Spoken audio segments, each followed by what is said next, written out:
The Teapot Dome Scandal was one of the most significant political scandals in American history.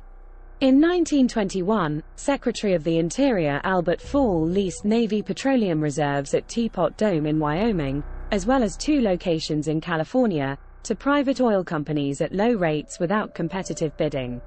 The leases were the subject of a seminal investigation by Senator Thomas J. Walsh. What happened? Fall's actions were motivated by corruption. He had accepted bribes from the oil companies in exchange for the leases. The leases allowed the oil companies to drill for oil on government land without having to pay fair market value. This caused a loss of revenue to the government and gave the oil companies an unfair advantage over their competitors.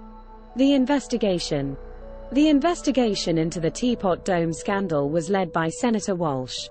Walsh was a Republican from Montana who was known for his integrity and his commitment to investigating corruption.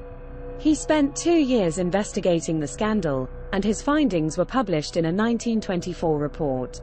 The report found that Fall had accepted bribes from the oil companies and that the leases were illegal.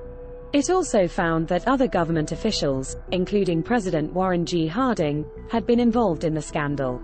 The fallout. The Teapot Dome scandal led to the resignation of Fall and the conviction of 2 other government officials. It also damaged the reputation of President Harding and the Republican Party. The scandal led to a loss of public trust in the government and a demand for reform. The Teapot Dome scandal was a major event in American history. It showed that even the highest levels of government were not immune to corruption. The scandal also led to reforms that helped to prevent future scandals.